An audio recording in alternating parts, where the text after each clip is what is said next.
Protests against Wall Street are spreading today to a number of major U.S. cities, including right here in the nation's capital.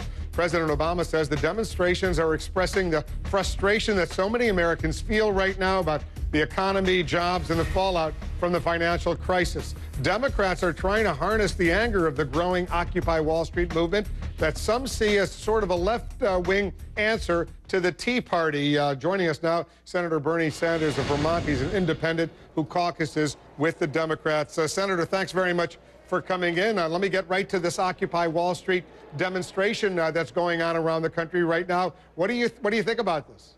Well, I applaud them. I think the president is right. They are speaking to the real anger and frustration that millions of Americans feel at a time when the middle class is collapsing, poverty is increasing, the people on top are doing phenomenally well, and the people, Wolf, who caused this damn recession in the first place, the folks on Wall Street, because of their greed and illegal behavior, you know what their punishment has been? They're now making more money than they ever made before. So what the demonstrators are saying, there's something wrong with that picture, and they're exactly correct. Because the president at the news conference today was asked about all the Wall Street bankers in 2008, 2009. You say illegal activity. No one, as far as I know, has gone to jail, let alone even been charged with any illegal activity in causing this crisis. Do you know of anyone who's been charged with a crime?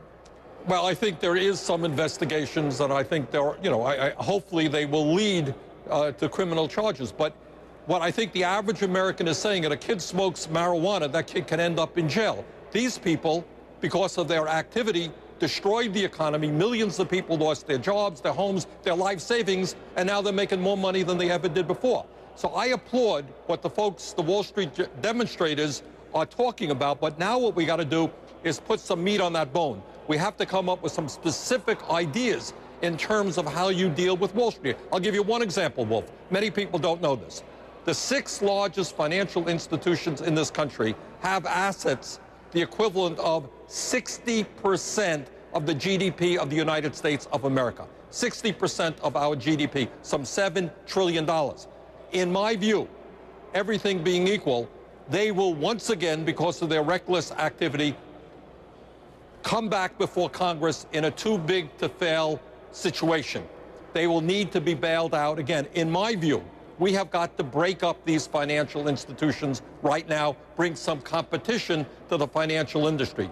Furthermore, you have large banks, Bank of America, the others, they are charging interest rates on people's credit cards of 25 or 30%. That's called usury. We've got to regulate interest rates and demand that the Fed take that kind of action. So we need some real specific Wall Street reform which protects the American people. Do you want to share with us who's being investigated right now for criminal activity on Wall Street? Well, I think it's something that's been in the front pages of the paper, so I have nothing more than that. Is the Obama administration MIA when it comes to all these problems? Because it's been in business now for almost 3 years. If you're asking me, do I believe there should have been a thorough Wall Street investigation, that there should have been prosecutions 2 or 3 years ago, the answer is absolutely. If you're asking me, is the Obama administration been bringing on board financial advisors who were too close to Wall Street? Absolutely. So, I think we should have been much more aggressive in going after Wall Street. I'll give you another example. We found out, I got a provision in Dodd-Frank which showed that during the financial crisis, the Fed provided $16 trillion on a revolving basis of low-interest loans to every large financial institution in America, central banks all over the world, many large corporations. Right now in America, you have small businesses desperately in need of affordable capital. They can't find it.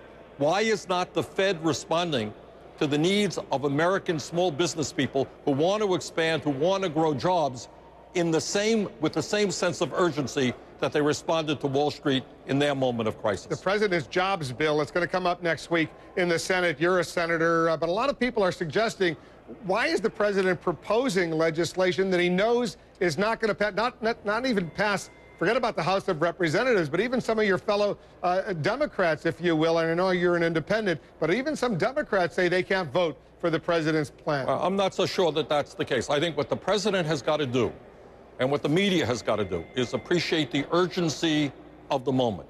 And we don't. The reality is unemployment in America today, Wolf, is not 9%. Real unemployment, including those who have given up looking for work and are working part-time when they want to work full-time, is 16%. 25 million Americans. What the president has got to do is come up with a bold jobs program. I would go further than he did. I would put more emphasis on rebuilding our crumbling infrastructure, transforming our energy system. But the president has got to say to the American people, we need to create millions and millions of jobs. And if any Republican out there does not want to support job creation, you got to hold that person politically accountable. That is the issue of the moment. 16% unemployment, young people getting out of high school, getting out of college, can't find jobs, older workers seeing their wages go down. We need to rebuild this economy. I want you to listen, Senator Sanders, to Republican presidential candidate Herman Cain speaking out today. Listen to this.